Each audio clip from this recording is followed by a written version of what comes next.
Grábeme, por favor, don David. Porque hoy también se habló de Carlos Romero de Champs en la mañanera. Dele de aquí a que salga al aire en la noche Ciro Gómez Leiva en imagen para que redacte su elocuente defensa del Sí, cerdo que por 26 años se ha enriquecido del sindicato de los trabajadores petroleros. O de Pedro Joaquín. Que trae a sus hijos en avión privado, en Ferraris, y que él tiene no digo una casota, tiene un palacete en una de las mejores zonas de Acapulco. Carlos Romero de Champs. Y es que ya se ve, ya se oye, ya se va, Carlos Romero de Champs, así gritan en las marchas. Bueno, pues que se vaya, pero a la chingada el cabrón. En los próximos días, Carlos Romero de Champs podría dejar de ser secretario general del Sindicato de Trabajadores Petroleros de la República Mexicana en Petróleos Mexicanos, después de 26 años en el cargo y de que en diciembre de 2017 fue reelecto para cumplir un periodo más que finalizaría en 2024. De acuerdo a una investigación de Reforma, fuentes cercanas a Romero de Champs, esas que comen con él en los restaurantes caros de México. ¿Dónde los arrestan? Sí, Juan Collado, yo creo que le va a ir a hacer... Quiere tanto a Juan Collado, al abogado Juan Collado, que yo creo que ha de pedir, pónganme en la misma celda que mi cuate, que mi compa. Fuentes cercanas a Romero de Champs revelan que el líder sindical habría informado al gobierno federal de la preparación de su inminente relevo e indicaron que la administración de Andrés Manuel López Obrador no interferirá en la designación del sucesor. AMLO y Carlos Romero de Champs no han tenido la mejor de las relaciones, ¿eh? Ojo, no fue requerido el 18 de marzo pasado a la ceremonia por el aniversario número 81 de la expropiación petrolera. Tampoco participó en la comida oficial de líderes sindicales con el presidente por el Día del Trabajo en Palacio Nacional.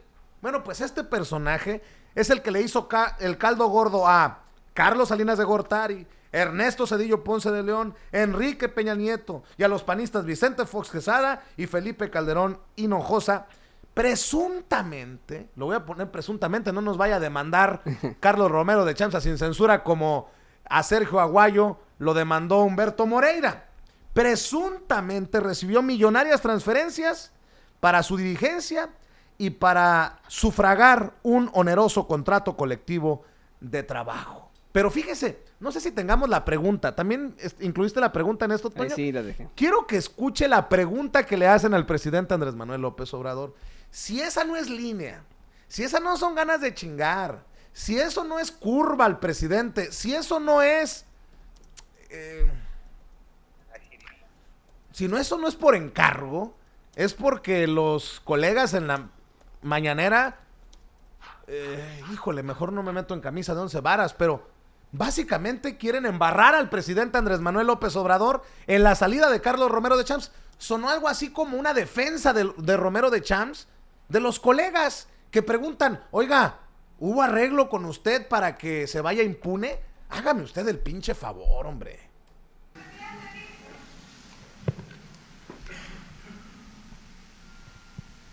Gracias, presidente. Buenos días. Para preguntarle, se habla de la inminente salida de Carlos Romero de Champs al frente del Sindicato de Petróleos Mexicanos. Yo le quiero preguntar, ¿qué opinaría de un relevo en ese sindicato tan poderoso, con una empresa tan importante como es Pemex? Y si esta salida es parte de una negociación con su gobierno para quedar en la impunidad o no tiene nada que ver. Párala, Toño, párala. Porque la pregunta misma es para el análisis. Sí, claro. O sea, te lo digo, es que desde el principio... No mames. ¿Es una defensa de Carlos Romero de Champs por parte de quiénes? ¿De Reforma? Reforma. Y además, a ver, hubo un acuerdo de impunidad entre su gobierno y la salida de Carlos Romero. Para que se mantenga en la impunidad. Dirían en inglés, diría el gringo, what the fuck? Yo me ofendería, ¿eh? Si a mí me están planteando una pregunta de este estilo, yo me ofendería. Y esto es también en el vilo Vicente absoluto de la clandestinidad, de la ignominia, del anonimato. Porque esta reportera busca siempre quedarse sentada para que no se le vea tanto. Nunca dice de qué medio es, no da su nombre. Esa es una realidad, ¿no? O sea, y uno cuando va a la conferencia mañanera, sí da el nombre, da el medio. Y mire, no solamente en esta conferencia de prensa, si usted va a la Casa Blanca, dice de qué medio es y su nombre. Antonio Ruiz, sin censura con Vicente Serrano, Chicago. Así de sencillo. Esto es verdaderamente... Bien dice Olga Mendoza, son preguntas golpeadoras. Pues sí, y con razón se encabrona el presidente con Reforma, Toño. Reforma pareciera que tiene toda la intención de hacer caer al presidente. Además, no nos hagamos pendejos. Si Reforma tuviera la forma, aunque suene raro, si Reforma tuviera la forma de demostrar que sí hay un acuerdo de impunidad, ni siquiera se lo preguntas al presidente. Lo publican exhibes. Ese día. ¿Qué ganas de chingar? Sí, cabrón. Exactamente. Ellos no se quedan con eso. Lo exhibirían de inmediato, así de hoy sacamos en Reforma o ya está ahí puesto. Hubo un acuerdo de clandestinidad igual, de impunidad, y así está, y así está dado. ¿Qué responde a estas acusaciones, señor presidente? O veto a saber. Pero no, en efecto, es una pregunta de lo más sesgada, con toda la intención, con una falta absoluta de ética periodística. Eso es lo que me preocupa de los medios tradicionales en México. ¿Qué falta tan absoluta de ética periodística de esta señora? O sea, no, es sesgada la pregunta. A ver, Rafa, antes de escuchar al presidente, te escuchamos a ti. Es una pregunta calumniadora, vamos a llamarla así, porque se va directamente con el presidente como si hubieran tenido un pacto, una conversación. Y aquí lo importante es de que lo desnuda completamente al Reforma.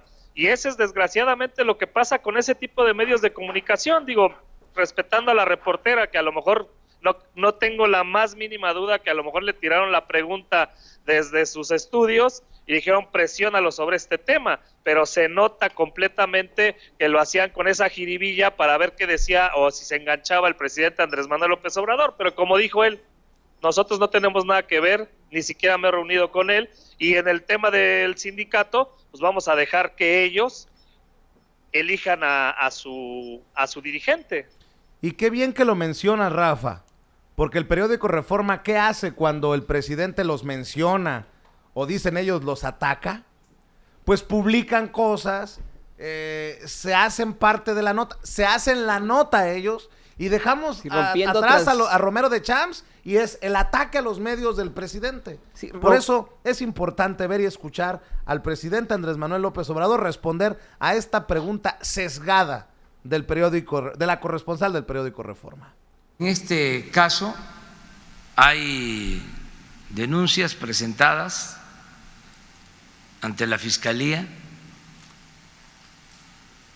Recordar que todo lo que nos llega se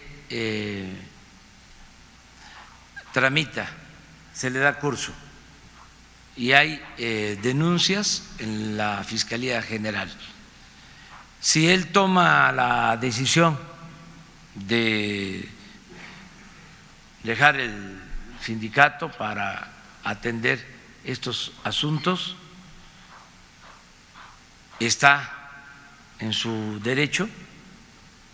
Nosotros no nos vamos a meter, eso también es un cambio importante, a poner al sustituto.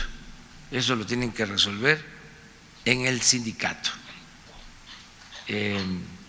Y él sabrá cómo responder a las denuncias presentadas sin que haya persecución, sino con apego a la legalidad, a los elementos de prueba que existan, en el caso de que él sea responsable de algún delito. Pero él va a resolver este asunto. No vamos nosotros a quitar a un dirigente para poner a otro dirigente, no nos corresponde. Ese es un asunto que tienen que resolver los mismos trabajadores y de conformidad con la ley, los estatutos que existen en el caso del sindicato petrolero. ¿Pero hay algún planteamiento de su gobierno directamente de que si se va o cárcel? Es que nosotros no podemos actuar de esa manera. No es una negociación. Si él quiere dejar el cargo para enfrentar su asunto, como lo hizo el fiscal, en este caso el ministro,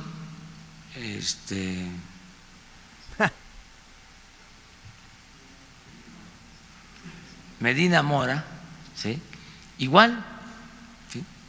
Hay denuncias, ellos ven en la fiscalía si van a resultar culpables, ¿sí? Si se van a consignar esas denuncias al juez. Yo pienso que el que tiene una denuncia de este tipo y al mismo tiempo está a cargo de un sindicato, tiene esa responsabilidad, o un servidor público, lo mejor es no involucrar a las instituciones, que se asuma de manera personal. En y este se resuelva. caso, aquí sí creo que el presidente tiene flancos abiertos, porque está el caso de Manuel Bartlett. Y Manuel Bartlett tiene investigaciones abiertas. ¿Cuántas dijo la secretaria? 21. 26, ¿no? Déjame te lo confirmo. Bueno, un chingo de investigaciones abiertas, y Manuel Bartlett no ha renunciado como director de la Comisión Federal de Electricidad para enfrentar esas denuncias, a menos que sean diferentes las denuncias en la Fiscalía con la Secretaría de la Función Pública. Pero bueno, la realidad es que el presidente dice casi se portó muy caballero, muy respetuoso. No me chinguen con esas preguntas, porque le reitera la pregunta. ¿Cuántas veces le van a preguntar al presidente? Miren, se lo preguntaron con Lozoya, se lo preguntaron con Chayo Robles, se lo preguntaron con Medina Mora, se lo están preguntando con Carlos Romero de Champs. O sea que ahora el malandrín está en Palacio Nacional y busca hacer arreglos con todo el mundo para que se vayan o cárcel. Qué nefasto, la verdad. Muchos críticos dicen, sí, en efecto, Vicente Fox presionó a la Suprema Corte de Justicia muchas veces con lo del avión que quería la Suprema Corte y no sé qué, eso lo llevan en reforma esta semana. Sí, Felipe Calderón presionó también a Arturo Saldívar y a otros ministros en el caso de la guardería ABC y en el caso de, se me fue el otro, en el caso de Florence Cassé. Pero en este momento López Obrador está presionando al Poder Judicial para que se lleven a cabo todas estas investigaciones en contra de los poderosos y etcétera. No, es que no quiero que esto suene a papacho, pero a mí no me parece de lo más, de lo menos negativo, para nada negativo. Lo que quiero decir con esto es que, en todo caso, debería haber una presión de todos como mexicanos al Poder Judicial para que estos, los más puercos de los puercos, los más corruptos de los corruptos, enfrenten las consecuencias. Yo no veo una presión directa de López Obrador. A lo mejor, como lo han mencionado algunos, viene de parte de gente dentro de su equipo. Dentro de su equipo, pues tendría que estar la secretaria de Gobernación, está obviamente el secretario de Seguridad Pública, gente que está buscando que los mexicanos tengamos justicia, esa constante y perpetua voluntad de darle a cada quien lo que le corresponde. Pues yo creo que eso tendría que ser también una parte de la representación al pueblo. Nosotros queremos verdaderamente que estos sujetos, que estos puercos de los puercos enfrenten las consecuencias. Ya estuvo bueno. Necesitamos certeza jurídica a los mexicanos. Y en algún momento, ojalá que así también lo entienda el presidente en el caso, insisto yo, en el caso de Manuel Bartlett. Porque hay denuncias abiertas, nos gusten o no, pero hay denuncias abiertas. Ahí está para la reflexión, para el debate, para el análisis. Pero qué bueno que el presidente le responde así a esos medios que buscan tergiversar. Torcer la información, mi querido Rafa. Pues sí, efectivamente, Vicente, pero yo creo que en este sentido ha sido congruente el presidente Andrés Manuel López Obrador cada día en la mañanera. Él ha dicho, no me voy a meter, voy a respetar la división de poderes, voy a dejar que los líderes sindicales, que los sindicatos puedan elegir a sus líderes. Creo que en este sentido, pues ya no tiene nada que hacer Carlos Romero de Champs. Todo mundo sabe que es uno de los puercos más grandes, de los cerdos gigantescos de los diferentes sexenios, donde presuntamente incluso ayudó a campañas electorales. No cabe duda que tarde o temprano tenía que llegarle la justicia, y en este sentido, si estos funcionarios que están siendo investigados se retiran del cargo, pues qué bueno, que venga gente nueva y que se investigue, pero que se investigue a fondo y que no haya simulación. Sobre todo ese tema bien importante, porque si salen del cargo y se quedan impunes, pues qué chingados, no vamos a tener absolutamente nada de justicia. Y sobre el tema que decía Toñito, no te preocupes, Toño, hay mucha gente que le va a meter presión al Poder Judicial. Simplemente, ahorita me avisaron hace unos días que el próximo sábado viene otra marcha contra el Poder Judicial que va a empezar de Bellas Artes y va a terminar otra vez enfrente de la Suprema Corte de Justicia de la Nación. Vamos a ver qué pasa. Sí es muy importante que la ciudadanía siga metiendo presión, siga participando en las cosas que están dañando a nuestro país. Y vamos a ver qué es lo que pasa con estos puercos poderosos que yo creo que tarde o temprano, con la unidad de inteligencia y la Fiscalía General, van a llegar hasta las últimas consecuencias para que se vaya limpiando de estos corruptos que le hacen tanto daño a nuestro país. Precisamente